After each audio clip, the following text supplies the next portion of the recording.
मूमल राणे जो किस्सो। 15वीं सदी जी शुरुआत में गुजर ज़ात जो राजा नंद मीरपुर माथेले ते राज कंदो हो। खेसि 9 न्याणियूं हुयूं। उन्हनि मिणनी में मूमल सूंह में अगरी हुई ऐं सूमल सियाणप में। हिकिड़े ॾींहुं राजा नंद पंहिंजनि अमीरनि सां सिंधु नदी जे किनारे ते शिकार पिए कयो त संदसि नज़र वञी हिकु नदी पार कंदड़ सूअर ते पई। संदसि हैरत जी हद न रही जॾहिं ॾिठाई त जीअं सूअर वयो थे हलंदो तीअं पाणी वयो थे सुकंदो। आख़िर सूअर खे मारे मालूम कयई त इहा समूरी करामत सूअर जे हिकु ॾंद में रखियल हुई। पोइ ॾंद जे वसीले नदी उकरी महल में मोटी आयो ऐं उतां पंहिंजो समूरो खज़ानो खणी वञी दरिया जी पेट में लिकाए रखियई। उन्हीअ रास जी परोड़ कंहिंखे न रही। कज़ा सां हिकु फ़क़ीर खे जादू जे वसीले उन ॾंद जी करामत जो समा पइजी वियो। हिकु ॾींहुं राजा नंद जी गैर हाज़िरी में अची संदसि महल में अॻियां आहूं सदाऊं कयई। उन ते मूमल दरिया खां मुंहुं कढी दरवेश खां संदसि ज़ारिन जो सबबु पुछो। फ़क़ीर चयोसि त साइण, आउं हिकु निहायत मनहूस मर्ज़ में गिरफ़्तार आहियां जंहिंजी शिफ़ा रुगो सूअर जे ॾंद मां मिली सघंदी। मूमल उमालक महल मां ॾंद ॻोल्हे अची ॾिनसि। फ़क़ीर राजा नंद जो समूरो खज़ानो खणी कंहिं ॾोराहीं ॾेह ॾांहुं राही थी वियो। हिकु ॾींहुं राजा खे ख़्यालु थियो त पंहिंजे खज़ाने जो सुध लही अचां। ॾंद ॻोल्हे त लभे ई न। नेठि मालूम थियुसि त मूमल उहो हिकु फ़क़ीर खे ख़ैरात में ॾेई छॾियो हो। गुस्से में मूमल खे मारण ते हो त सूमल विच में पई। चयोसि त बाबा, इहो खज़ानो अव्हां मूंखां लहणो। सूमल जादूअ जे फन में माहिर हुई। भेनरनि ऐं बाननि खे साण करे जैसलमेर जे वेझो लुडाणी शहर में वञी देरो कयई ऐं थोरनि ॾींहंनि में लडाणी जे भर में काक नई जी कंधी ते हिकु तलसमी रंग महल रचाए रास कयई। महल जे चौतरफ़ हिकु सुहिणो बाग़ रखियई जंहिंजे गुलनि जी रंग ऐं खुशबू हर कंहिंखे मस्तु थे कयो। महल जे अॻियां हिकु तलसमी चश्मो रचाई जंहिंजे लहरनि अहिड़ियूं ख़ौफ़नाक छोलियूं थे मारियूं जो ॾिसंदड़ जे हणो कंबी थे वियो। दीवार वटि ऐं महल जे चइनी कुंडनि ते तलसमी शींहं बीहारियई जंहिंजे गजगोड़नि फलक थे ॾारियो। महल जे अंदरि 7 खटूं हिकु जहिड़ियूं सजायल ऐं सिंगारियल रखियई जिन मां 6 कची सुट मां मढ़ियल हुयूं। उन्हनि मां हर हिकु जे हेठां हिकु ऊन्हो खूह हो। बाक़ी 7 खट सालिम हुई ऐं मंझसि को बि फरेब रखियल न हो।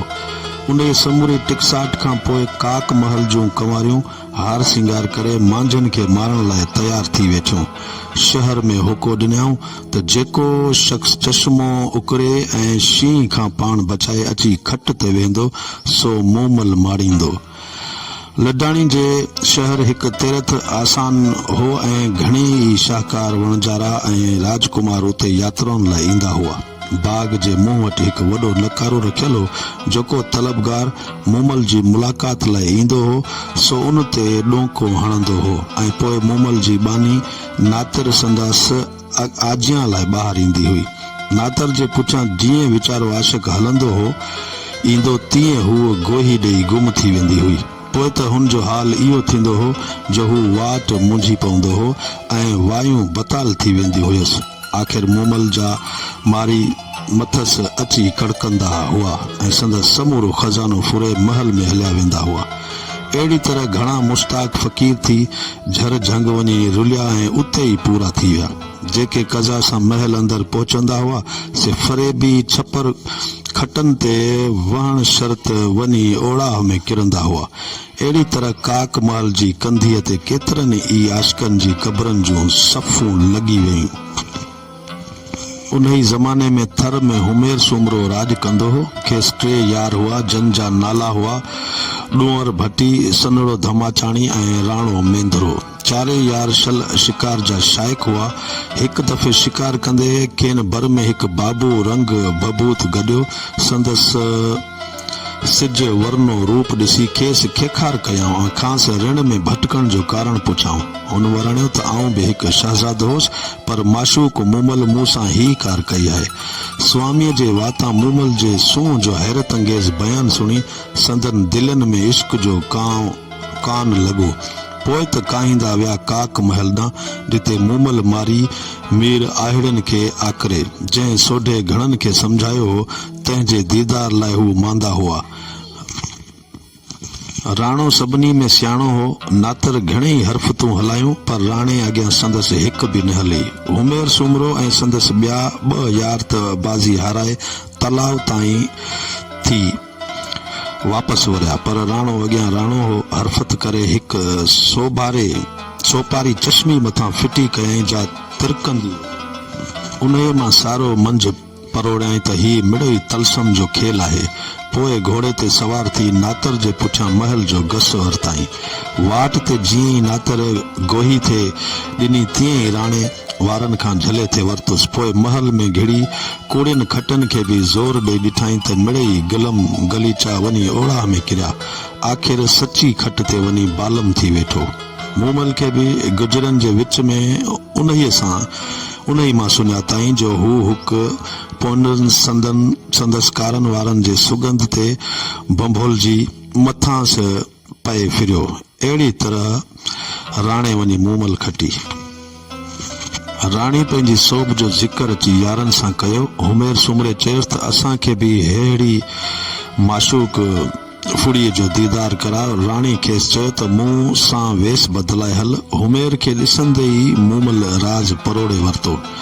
चयसि त ही मेंह त ॾुही वठ। हुमेर वीचारे खे लाचार बेइज़ती सही बि इहो कमु करणो पियो। हथनि में लिफूं पइजी वियुसि। राणो ऐं मूमल खेसि छॾे वञी आरामी थिया। सो हुमेर राणे खे दिलि जो दिलि में सख़्तु पिटींदो वापसि वरियो ऐं खांसि वेर वठण जा पह पचाइण लॻो। नेठि हिकु कासिद हथां चवाए मोकिलियईंसि त तोखे साणीअ में साथी पिया सारिन। मूमल राणे खे चयो त वञी यारनि सां मिली अच ऐं खान मोकिलाए अच। राणे जो वतन वरण ऐं हुमेर जो खेसि क़ैद में हणण, ईअं गच अरसो गुज़री वियो। मूमल तोड़े राणो हिक ॿिए जे विछोड़े में पए लुछा।